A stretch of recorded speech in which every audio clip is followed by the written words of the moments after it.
यह अपने में एक तरीके का कलंक है।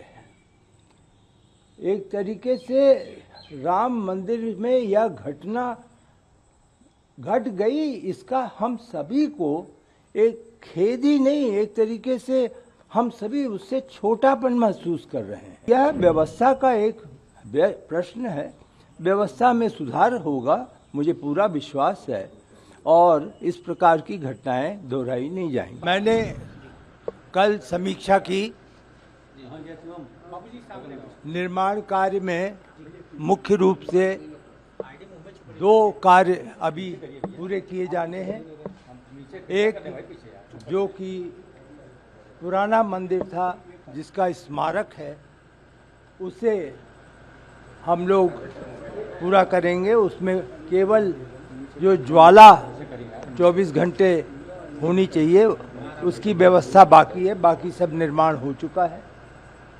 आप दूसरा एक पुण्य स्मारक है जो कि अब अपनी लगभग उसको आप यह मान करके चलें कि जुलाई के अंत तक पूरा हो जाएगा। वह मंदिर निर्माण से संबंधित कार्य में अंतिम कार्य है। इस प्रकार 30 जुलाई तक मंदिर का सभी निर्माण कार्य पूर्ण हो जाएगा। जो 2 कार्य चलते रहेंगे, एक बाउंड्री वॉल है 4 किलोमीटर लंबी, वह कार्य चलेगा, और मंदिर परिसर के बाहर जो ऑडिटोरियम है उसका कार्य लगभग नवंबर-दिसंबर तक होगा। इसके अतिरिक्त जो संग्रहालय है, राम कथा संग्रहालय, वह कार्य 20 गैलरी हैं। 20 गैलरी में सभी अपने अपने स्थिति, स्क्रिप्ट वगैरह आप जानते हैं उसके क्या क्या स्टेप्स होते हैं, तो उसकी जो स्टोरी लाइन है वो अब बन गई है, और अब उसका टेक्नोलॉजी के साथ वीडियो किस प्रकार का होगा उस पे अंतिम रूप से एक तरीके से निर्णय लिया जाएगा, जो आज और कल की बैठकों में हम कार्य करेंगे। बाबू जी, इसके अलावा जो सबसे लंबा चैलेंज अब था मंदिर निर्माण में बाउंड्री वाल का, जी, बारिश भी हो रही है, तो क्या बाउंड्री वाल अपने तय समय सीमा पे पूरा हो पाएगा या कोई कठिनाइयाँ? कल मैंने उसका निरीक्षण मौके पर भी जाकर के किया था, और हमें पूरा विश्वास है कि 30 सितंबर तक बाउंड्री वॉल आज की तारीख की जो प्रगति है उसके अनुसार पूर्ण हो जाएगा। बाबू जी, सर बैठक होनी है, बैठक को लेकर क्या चर्चा हुई? कल देखा जाए तो 13 जुलाई को बैठक होनी है, बैठक में क्या रहेगा? कौन सी 13 जुलाई को? ये कहा गया था बैठक होनी है 22 जुलाई को सर, 22 जुलाई की बैठक होनी है। नहीं, मैं उसके बारे में मैं नहीं जानता, मुझे तो अभी सूचना भी नहीं मिली है। कल आप मंदिर परिसर में काफी समय तक रहे, जी, आपने जी। बाकी चीजों का भी मुआयना किया, तो व्यवस्था कितनी बदली है, क्या बेहतर? नहीं, मेरी व्यवस्था का मुआयना मैंने बिल्कुल नहीं किया, वो मेरे कार्य क्षेत्र के बाहर है। बाबू जी, इसके अलावा राम मंदिर में लगातार श्रद्धालु भी आ रहे हम हैं, कैसे करें बताइए आप मुझे। राम मंदिर में लगातार श्रद्धालुओं की संख्या भी बढ़ रही है, तो ऐसे राम भक्तों से क्या आप अपील करना चाहेंगे? देखिए, राम भक्तों से अपील क्या, वो अपनी श्रद्धा के अनुसार भगवान राम लला का दर्शन करने आते हैं।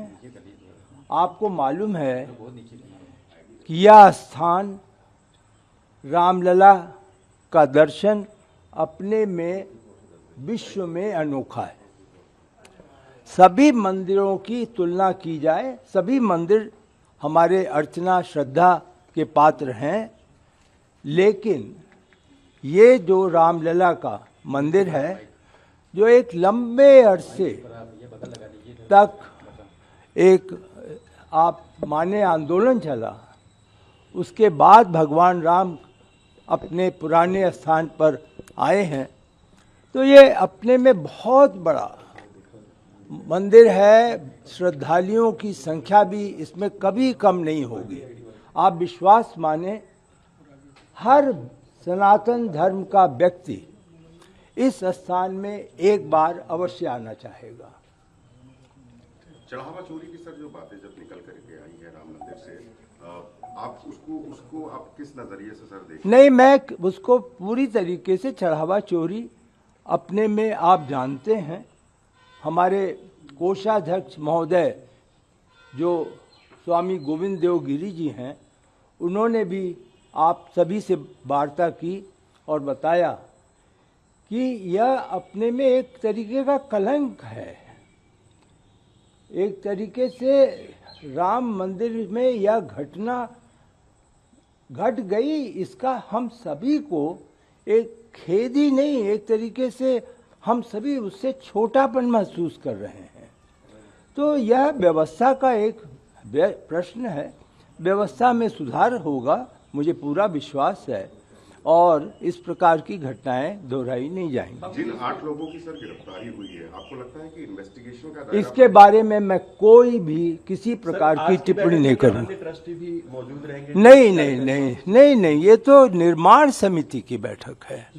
तो निर्माण समिति में L&T, TCE, राजकीय निर्माण निगम, इंजीनियर इंडिया लिमिटेड इत्यादि के लोग आते हैं। बाबू जी, इसके अलावा राम मंदिर में CEO की नियुक्ति की बात सामने आ रही है। इसकी काफी चर्चा है, 3 सदस्यीय कमेटी भी गठित हुई है। हाँ, तो सबसे वो तो पहले होगी। आपने ये रिकमेंडेशन एक तरीके से कहा भी था कि इस तरह नहीं, मेरा कोई भी इसमें किसी प्रकार की संस्कृति का प्रश्न नहीं है।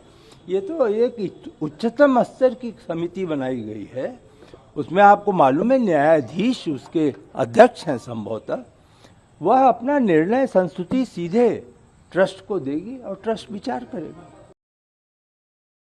राजनीति हो या क्रिकेट, देश विदेश की ब्रेकिंग हो या आपके मोहल्ले की बड़ी खबर, सब मिलेगा एक ही ऐप में, सबसे तेज और भरोसेमंद।